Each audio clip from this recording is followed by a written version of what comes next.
ఓం విఘ్నేశ్వరాయ నమః. శ్రోతలందరకు నమస్సుమాంజలి. ఈరోజు మనం కుమార సంభవంలోని పంచమ సర్గలోని 41వ శ్లోకం నుంచి ప్రారంభిస్తున్నాం. ప్రథమ వేదాన్వయ ప్రాసూతి వయ్యొప్పి ముల్లోక సౌందర్య మూర్తి వీవు ఐశ్వర్య సుఖము నీకౌనెట్లు మృగ్యంబు నవయవ్వనంబునున్నది లతాంగి ఫలమేమి యాసించి తలిరాకు బోనిరో తపమాచరింపగా దలచినావు ఏతాదృశ తపంబు నిన్న నిష్పాత భాగమో మనస్విని పరముగాదే నిష్పాత భాగమౌ మనస్విని పరముగాదే. మది విచారింపని అందు నదియుగూడ కానరాదు కృశోదరి కారణంబు తోచకున్నది నీవిటు దుస్సహంపు తపము సీయంగ బూనుట తగునె చెప్పుమా తపము సేయంగ బూనుట తగునె చెప్పుమా. అనగా ప్రథమ వేదాన్వయ వంశములో మొదట ప్రాసూతివై జన్మించిన దానివిగా యొప్పి ఉండి ముల్లోకములలోనూ సౌందర్యమూర్తివి సౌందర్యము మూర్తిగానున్నదానవు ఈవు నీవు ఐశ్వర్య సుఖములు నీకు మృగ్యంబు లేకపోవుట ఔనెట్లు ఏమిటి నవ యవ్వనంబున కొత్త యవ్వనములో ఉన్నావు లతాంగి ఓ లతాంగి ఫలమేమి ఆశించి ఏమి కోరికతో తలిరాకు బోనిరో చిగురుటాకు వంటిదానా తపమాచరింపగా తపస్సును చేయ తలచినావు ఏతాదృశ తపంబున్ ఎటువంటి తపస్సును ఎన్న ననిష్పాత భాగమౌ చూడగా నిష్పాతము లేని భాగమై మనస్విని ఓ పార్వతి పరముగాదే ఇతరులకు పోదా మది విచారింప మనస్సులో ఆలోచింపగా నీయందున్ నీలో అది కూడా కానరాదు కనిపించదు కృశోదరి పార్వతి కారణముగా తోచకున్నది కనిపించకున్నది నీవిటు దుస్సహంబు నీవు ఈ విధముగా దుస్సహమైన తపము సేయంగా తపస్సు చేయుటకు పూనుకొనుట తగునా చెప్పుము అనగా చెప్పుమా.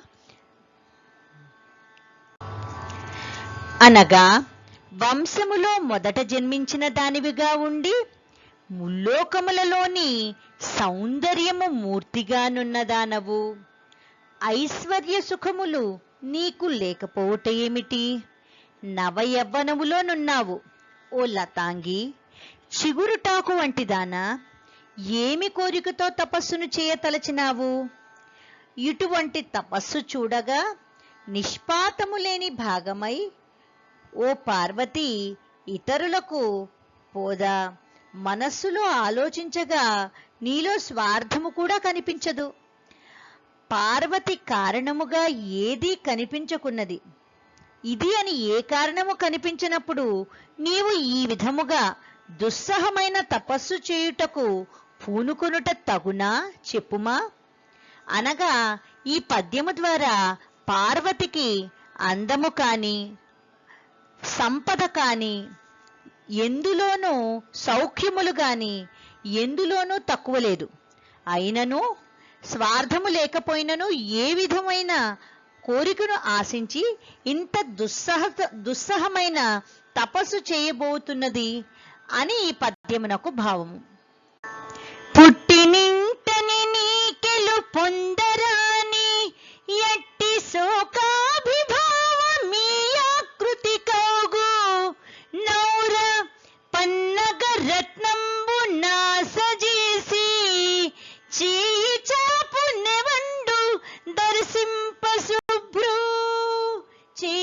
చాపునెవండు దర్శింప శుభ్రు.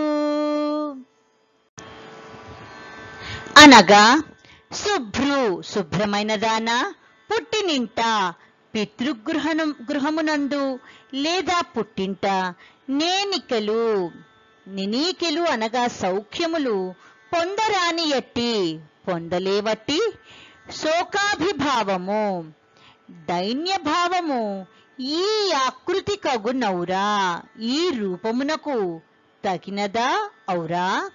దర్శింప చూడగా పన్నగ రత్నంబున్ పాము మీద ఉన్న మణిని ఆశ చేసి ఆశపడి చేయి చాపు నిండు నెవండు చేయి చాచి పట్టుకొనుటకు ఎవరు ప్రయత్నించును. అనగా శుభ్రమైన దానా, పితృగృహమునందు లేదా పుట్టింట సౌఖ్యములు పొందలేనట్టి దైన్యభావము నీ రూపమునకు తగినదా ఔరా. చూడగా పాము మీద ఉన్న మణిని ఆశపడి చేయి చాచి పట్టుకొనుటకు ఎవరు ప్రయత్నించను. అనగా దుర్లభమైన దాని కొరకు ఎందుకు ప్రాకులాడుతున్నావు అని ఈ పద్యమునకు భావం. వయసులో నాభరణముల వదిలినావు, వార్ధకంబున శోభించు వల్కలముల దాల్చినావు, ప్రదోషంబు తార చంద్రకాంతి చేయనిసి యారుణ కాంతులీన, తారా చంద్రకాంతి చేయ నిసియారుణ కాంతులీన. అనగా వయసులో యుక్త వయసులో ఆభరణములను వదలినావు, ధరించుట మానివేసితివి. వార్ధకంబున ముసలితనములో శోభించు ధరించు వల్కలముల అనగా నారచీరలను దాల్చినావు ధరించితివి.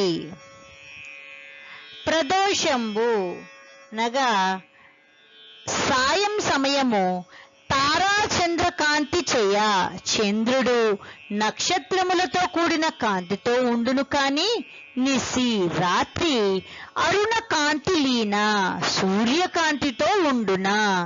అనగా యుక్త వయస్సులో ఆభరణములను ధరించుట మానివేసితివి, ముసలితనములో ధరించు నారచీరలను ధరించితివి.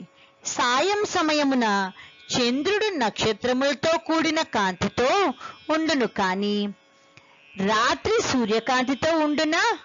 అనగా ఏ వయసులో జరగవలసిన ముచ్చట ఆ వయసులో ఉంటే బాగుంటుంది. ఏ విధముగా అయితే పగలు సూర్యుడు రాత్రి చంద్రుడు ఉండునో అదే విధముగా యుక్త వయసులో ఆభరణములతో కూడిన అలంకారము వార్ధక్యములో నారచీరలు ధరించుటకు సౌకర్యముగా ఉంటాయి. కానీ దీనికి విరుద్ధముగా యుక్త వయస్సులో ఉన్న నీవు నారచీరలను ఏల ధరించితివి అని ఈ పద్యమునకు భావము. దివిని ప్రార్థింతువేని నీకవు వృద్ధాశ్రమంబు, పితరుని గృహము స్వర్గంబుగాన, వరునికై నీవు తపమేల వనిత చెయ్య, జనుని రత్నంబు గ్రహించు జనుని వెదుక, జనుని రత్నంబు గ్రహించు జనుని వెదుక. అనగా వనిత ఓ పార్వతి, దివిని ప్రార్థింతువేని ఆకాశమును ప్రార్థింతువాయని, నీకవు నీకు అది వృద్ధాశ్రమంబు వ్యర్థ ప్రయాస. పితరుని గృహము నీ తండ్రి గృహమే స్వర్గంబుగాన స్వర్గము కనుక, వరునికై భర్తకై నీవు తపమేల తపస్సు ఎందులకు చేయజనునే చేయవలను, రత్నము గ్రహించు జనుని తీసుకొని జనుని వెదుకు కొనునా. అనగా ఓ పార్వతి, ఆకాశమును ప్రార్థింతువాయని నీకు అది వ్యర్థ ప్రయాస. నీ తండ్రి గృహమే పవిత్రమైనది కనుక భర్తకై నీవు తపస్సు ఎందులకు చేయవలెను? రత్నము తీసుకొని జనుని వెదుకుకొనునా? అనగా రత్నము తనకు తానే ఎవరైనా మనిషిని వెతుక్కొనునా అని ఈ పద్యమునకు భావము. వేడి నిట్టూర్పుగాట్పు చీవిరితమై నైన నామది సంధియం బందుచుండే ప్రార్థనల్ సేయ లభింపవట్టి నీవే ప్రార్థనల్ సేయరానట్టి వాడెవండో ప్రార్థనల్ సేయ రానట్టి వాడెవండో అనగా వేడిగా నిట్టూర్పుగాడ్పు వెడలుచున్న నిట్టూర్పుగాడ్పులచే విదితమయ్యే తెలిసెను. అయినప్పటికీ నా మనస్సులో సందేహంబు సందేహము అందుచుండే వచ్చుచున్నది. ప్రార్థనలు చేయగా లభింపవు ప్లస్ అట్టి నీవే లభించనటువంటి నీవే ప్రార్థనలు చేయగా రానట్టి వాడెవండో రానివాడు ఎవడో గదా. అనగా వేడిగా వడలుచున్న నిట్టూర్పుగాడ్పులచే తెలిసెను. అయినప్పటికీ నా మనస్సులో సందేహము వచ్చుచున్నది. ప్రార్థనలు చేయగా లభించినటువంటి నీవే ప్రార్థనలు చేయగా రానివాడు ఎవడో గదా. అనగా ఎన్నో పూజలు చేస్తేనే కాని నీ సాంగత్యము లభించదు. అటువంటి నీవు పూజ చేయుచున్నను రానివాడు ఎవడో కదా. ఇటువైపు వెళుచున్న నాకు నీ తపస్సు యొక్క వేడి గాడ్పులచే ఈ విషయము తెలిసినది అని ఈ పద్యమునకు భావము. ఎంత కఠినుడహో భవదీప్సితుడగు యువకుడూరయుపేక్షించు నుష్మదీయ శూన్య కర్ణోత్పలంబు ప్రస్ఫుట జటాళి కలిమ పింగళ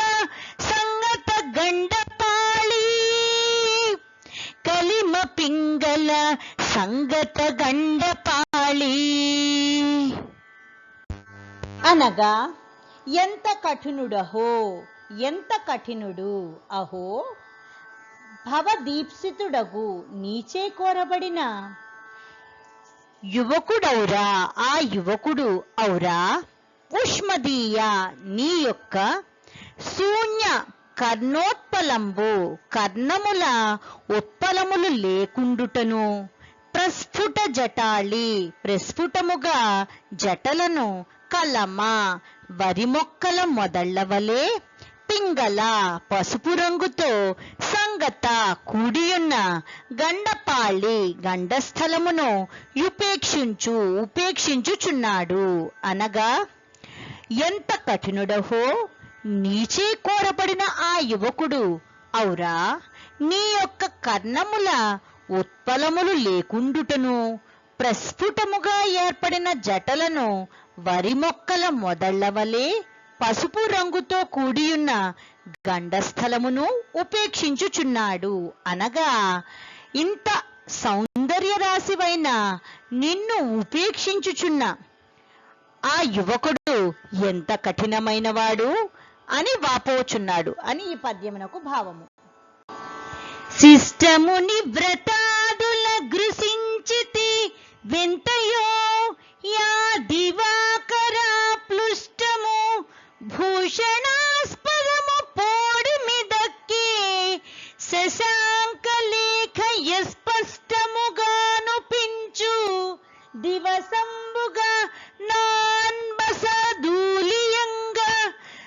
సద్యష్టిని గాంచనేరి హృదయం బది కుందక యుండనొప్పుని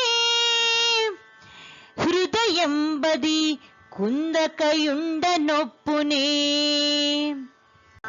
అనగా శిష్టముని వ్రతాదుల చంద్రాయనాది 8 వ్రతములు చేయుచు గృసించితవి ప్లస్ ఎంతయో ఎంతయో కృషించిన దానవు ఆ దివాకర ప్లుష్టము ఆ సూర్యుని వేడిమిచే కమిలినది భూషణాస్పదము భూషణములు ఉండవలసిన ప్రదేశము పోడిమి దక్కే కాంతి విహీనమైనది శశాంక లేఖ చంద్రుని రేఖ మాత్రము యస్పష్టము అస్పష్టముగా గానుపించు కనిపించెడు దివసంబుగా నాన్ దివసము వలె పసదూలి తీవా నీవు డస్సియున్నావు యంగ సద్యుష్టిని గాంచన్ యంగ సద్యష్టిని గాంచన్ నీ పరిస్థితిని చూడగా ఏరి హృదయంబు ఎవరి హృదయమైనను అది కుండకయుండా అది బాధపడకుండా నొప్పుని యుండునా అనగా చంద్రాయనాది 8 వ్రతములు చేయుచు ఎంతయో కృషించిన దానవు ఆ సూర్యుని వేడిమిచే కమిలినది భూషణములు ఉండవలసిన నీ ప్రదేశము కాంతి విహీనమైనది చంద్రుని రేఖ మాత్రము అస్పష్టముగా కనిపించెడు దివసము వలె నీవు డస్సియున్నావు నీ పరిస్థితిని చూడగా ఎవరి హృదయమైనను బాధపడకుండా యుండునా అని పద్యమునకు భావము. నిజ సౌభాగ్యమదాతి వంచుతుడే పోనీదౌ ప్రియుండెన్న వారి జగంధి చిరమాత్మ చక్షువుల దర్శింప ప్రయత్నింపడక్కజ మౌగాదే యరాల పక్ష్మ మగువత్రంబు సుధాపూర్ణ నీరజ బంధు ప్రభలీను నెమ్మెగము సారంబేల కాంక్షింపడో ప్రభలీను నెమ్మెగము సారంబేల కాంక్షింపడో అనగా వారిజగంధి పద్మముల గంధము కలదానా నిజ సౌభాగ్య తన సౌభాగ్యపు మదాతి వంచితుడే గర్వము చేత వంచువాడే పోనీదౌ పోనీయవు ప్రియుండెన్న ప్రియుని చూడగా చిరమాత్మ చక్షువుల ఆత్మ నేత్రములతో దర్శింప ప్రయత్నింపడ చూచుటకు కూడా ప్రయత్నించడు అక్కజమోగాదే ఆశ్చర్యము కాదా అరాల పక్ష్మమగు వంకరలు గల రెప్పలు కలిగియున్నదానా వక్త్రంబున్ కన్నులను సుధాపూర్ణ అమృతముతో నిండిన నీరజ బంధు సూర్యుని ప్రభలీను కాంతిలీను నెమ్మగముగా నెమ్మెమో సారంబేలా అందమును ఎందులకు కాంక్షింపడో